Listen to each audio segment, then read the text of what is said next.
Life in the Edgley household was fairly uneventful. Stephanie's mother worked in a bank and her father owned a construction company, and she had no brothers or sisters.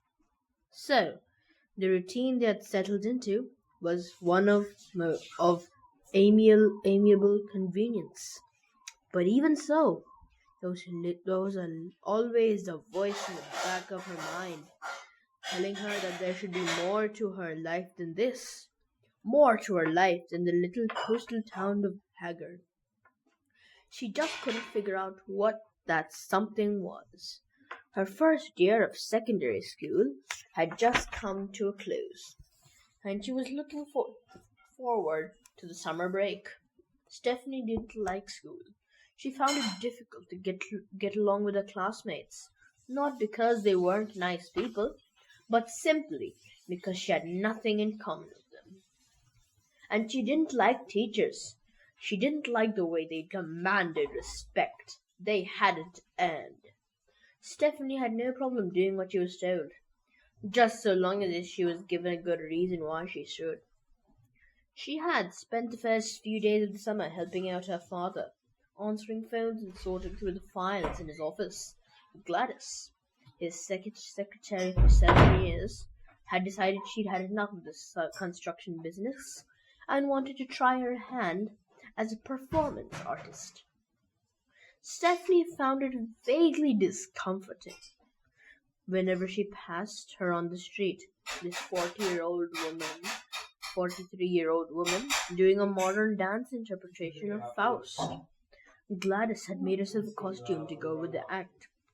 A costume, she said, that symbolized the internal struggle Faust was going through, and apparently she refused to be seen in public without it. Stephanie did her best to avoid catching Gladys's eye. If Stephanie wasn't helping out in the office, she was either down at the beach, swimming, or locked in her room, listening to music. She was in her room, trying to find the charger for her mobile phone, when her mother knocked on the door and stepped in.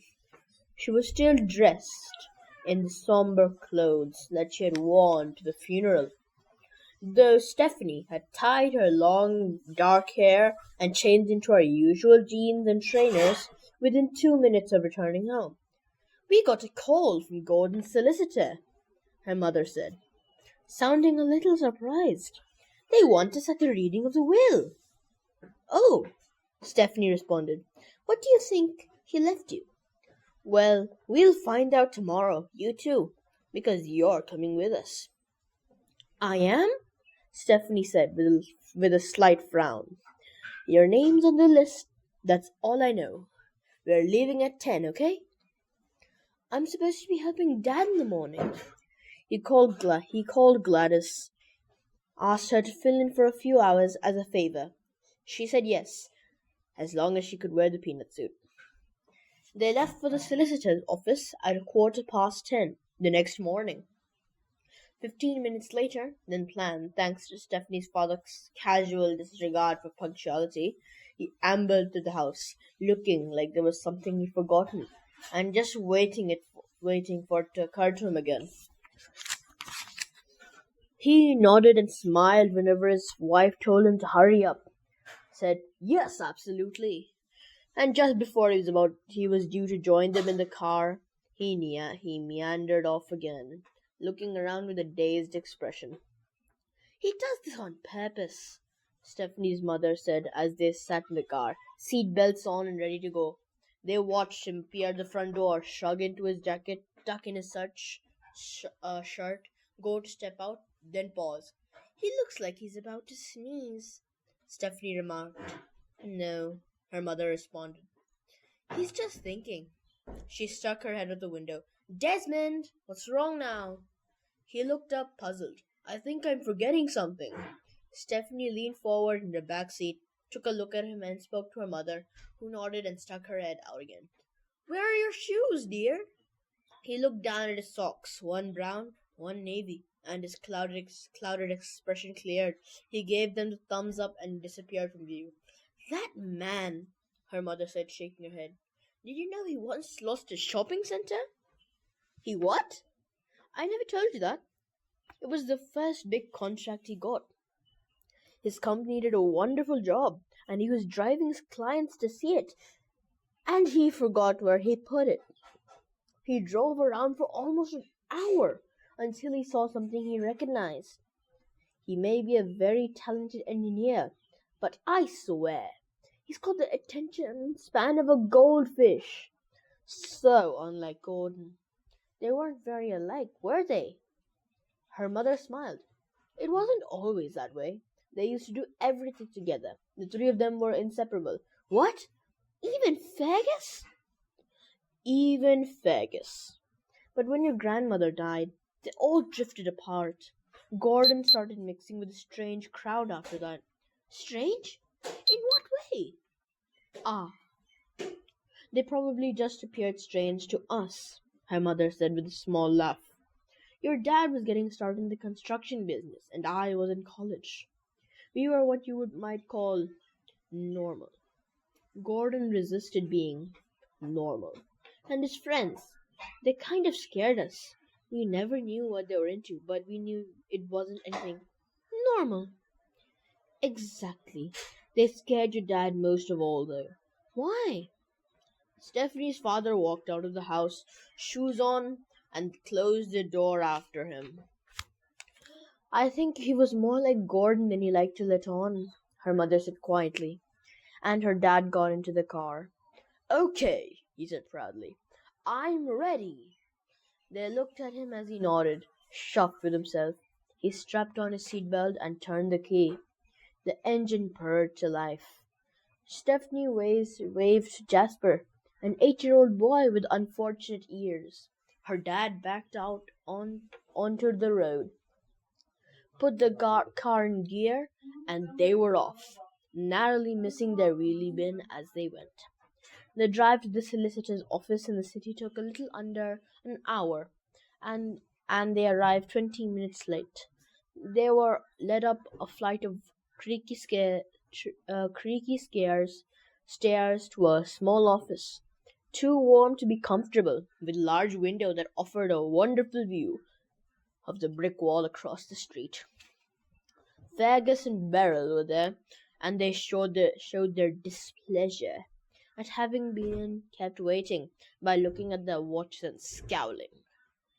Stephanie's parents took the remaining chairs, and Stephanie stood behind them as the solicitor peered at them through the cracked spectacles. Now can we get started? Beryl snapped. The solicitor, a short man named Mr. Fedrick, with a girth and appearance of a sweaty bowling ball, tried smiling. We still have one more person to wait on, he said, and Fergus's eyes bulged. Who? He demanded. There can't be anyone else. We are the only siblings Gordon had. Who is it? It's not some charity, is it? I've never trusted charities. They always want something from you. It's not a charity.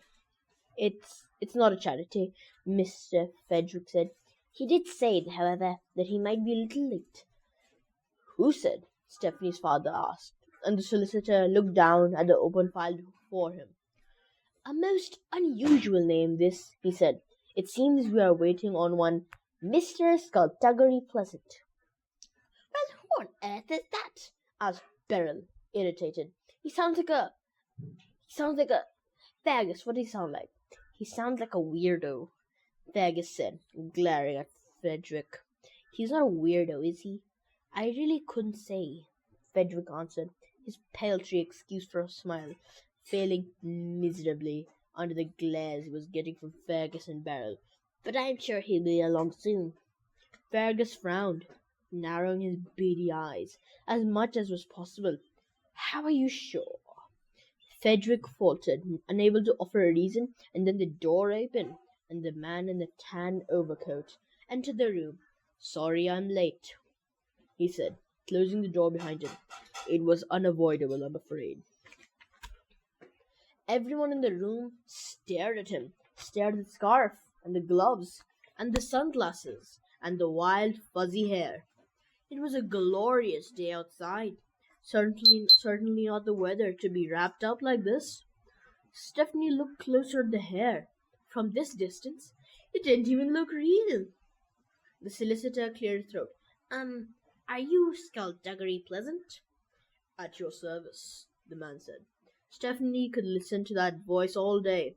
Her mother, uncertain as she was, had smiled her greetings, but her father was looking at him with an expression of weariness she had never seen on his face before. After a moment, the expression left him, and he nodded politely and looked back to Mr. Frederick. Fergus and Beryl were still staring. Do you have something wrong with your face? Beryl asked. Frederick cleared his throat again. Okay, let's get down to business. Now that we're all here. Excellent, good. This is, of course, being the last will and testament of Gordon Edgley, revised almost 1 year ago.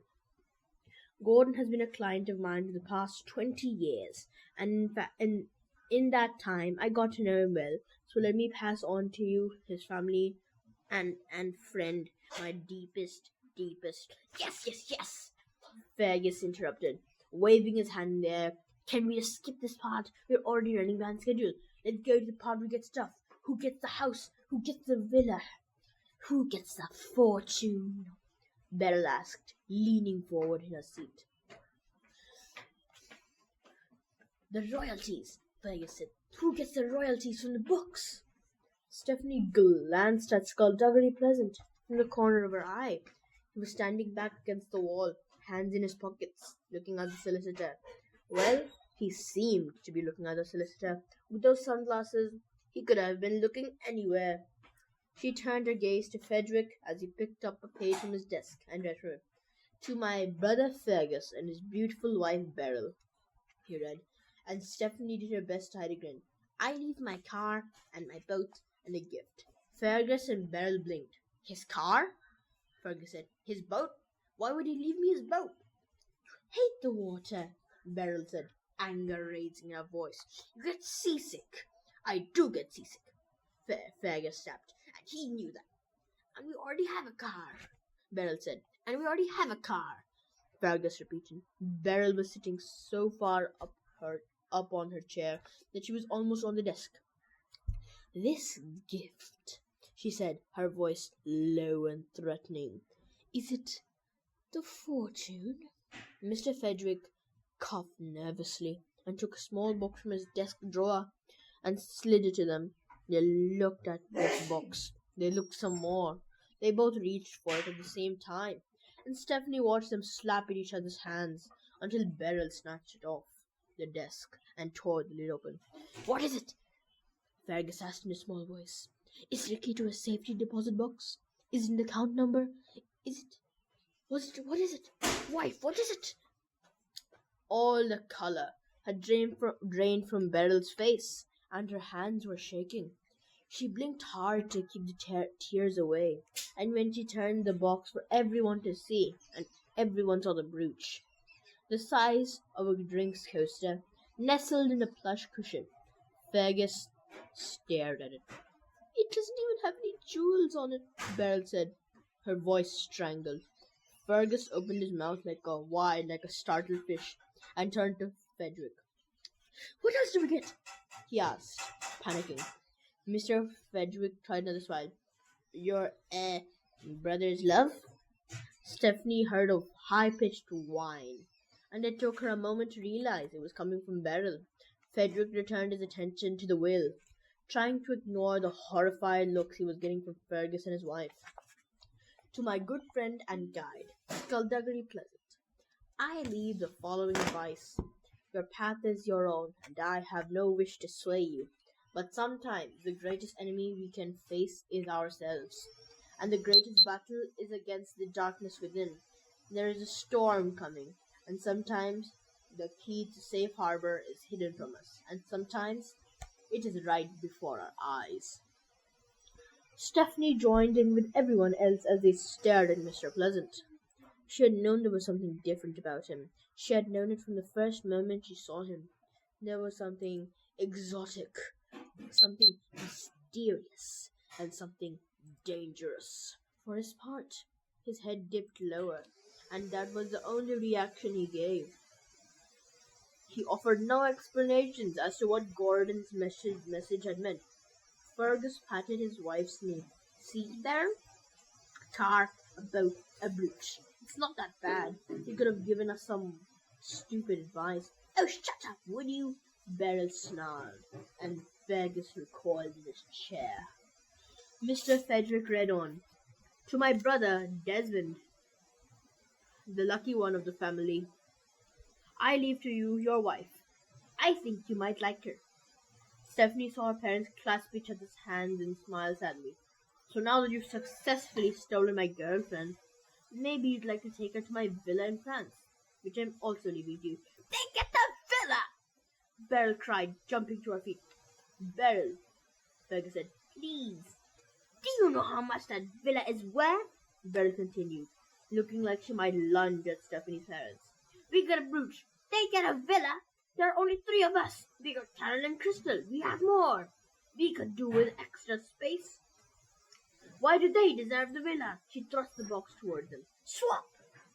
Mr. and Mrs. Edgley, please retake your seat, or we shall be unable to continue. Mr. Frederick said, and eventually, after much bug-eyed glaring, Beryl sat down. Thank you, Mr. Frederick said, looking like he had quite enough excitement for one day. He licked his lips, adjusted his glasses, and peered against at the will. If there is one regret I had in my life, it is that I never fathered any children. There are many times when I look at what Fergus and Beryl have produced and consider myself fortunate. But there's also times when it breaks my heart. And so finally, to my niece, Stephanie. Stephanie's eyes widened. What? She was getting something? Frederick continued reading. The world is bigger than you know, and scarier than you might imagine. The only currency worth anything is being true to yourself. And the only goal worth seeking is finding out who you truly are. She could see Fergus and Beryl glaring at her, and she did her best to annoy them. Ignore them. Make your parents proud, and make them glad to have you living under their roof, because I leave to you my property and possessions, my assets and my royalties, to be inherited on the day you turn 18. I'd just like to take this opportunity to say that, in my own way, I love you all, even though those I don't particularly like. That's you, Beryl.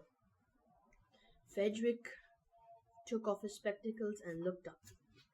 Stephanie became aware that everyone was staring at her, and she hadn't a clue what she was supposed to say. Fergus was doing a startled fish impression, and Beryl was pointing one long, bony finger at her, trying to speak, but failing. Her parents were looking at her in stunned surprise. Only Skulduggery Pleasant moved, walking behind her and gently touching her arm. Congratulations, he said, and moved towards the door. As soon as it clicked shut behind him, Beryl found her voice. Her? She screamed. Her?